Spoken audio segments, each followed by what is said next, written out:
GnuPlot est un outil interactif gratuit qui permet de tracer des fonctions sur les données. Les graphiques que vous pouvez avoir peuvent provenir des statistiques descriptives ou simplement des fonctions générales en mathématiques en passant par les données. Sur Linux, pour lancer la commande, il suffit de taper tout simplement GNuPlot si l'outil est installé. Alors, vous pouvez tracer des courbes en 2D, en 3D, ou bien faire du fitting, c'est-à-dire de voir les fonctions qui permettent de modéliser au mieux vos données.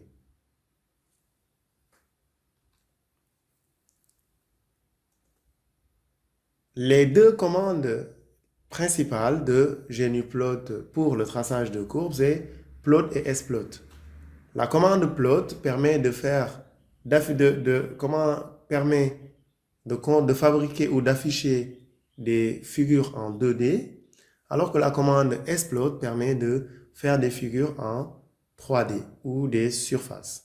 Donc sur ces images, vous avez à gauche une figure en 2D qui représente la fonction sinus x au carré divisé par x au carré, et à droite, vous avez la fonction log de la racine carrée de x au carré plus y au carré divisé par la racine carrée de x au carré sur y carré, ce qui donne une surface comme vous le voyez.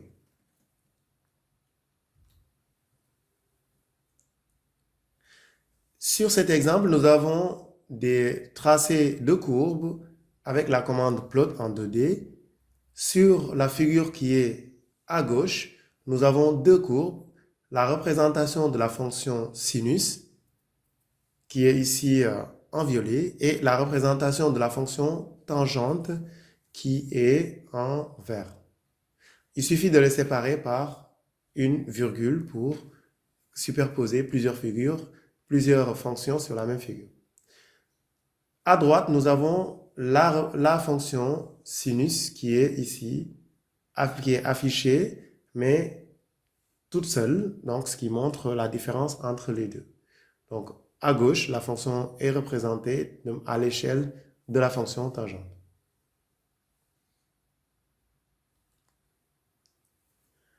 Donc ici, nous avons des exemples de fonctions splot, donc calcul ou traçage de fonctions de surface. Dans la fonction qui est à gauche, nous avons splot sinus x fois y divisé par x, avec une taille de fichier qui est égale à 4. Et à droite, nous avons splot logarithmique de SQR de racine carrée de x fois x plus de x au carré plus y au carré avec un traçage de 3. Donc là, vous voyez qu'avec la commande plot et splot de GNuPlot, vous pouvez tracer toute forme de courbe. L'autre fonctionnalité de GNuPlot, c'est que vous pouvez utiliser des données qui sont dans des fichiers pour pouvoir les afficher sur des figures.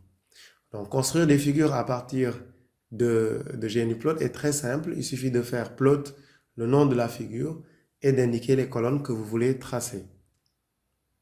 Donc, la contrainte qu'il faut comprendre, c'est juste que les colonnes du fichier sont séparées par des blancs. Ça peut être des espaces ou bien des tabulations. Mais GNuPlot, par défaut, regarde des espaces.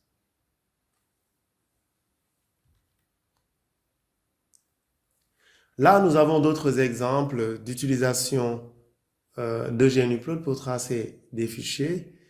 Donc là, nous avons le traçage avec au lieu d'avoir seulement des points, mais avec des lignes. Avec with line points, c'est avec des lignes et des points, donc des points reliés par des lignes. With points pour avoir des lignes. Ensuite, donc là, pour afficher seulement les 5 premiers éléments, il faut mettre entre crochets 1 et 5. Donc là, ce sont les 5 premiers éléments. Et 3 et 7. Donc là aussi, les éléments entre 3 et 7. Entre les positions 3 et 7. Vous pouvez aussi ajouter les titres en utilisant l'option Title. Alors bien sûr, nous n'avons vu qu'une très petite partie de l'utilisation de la commande GNuPlot. Mais nous allons essayer de faire une petite démo pour vous montrer les choses qu'on peut faire avec.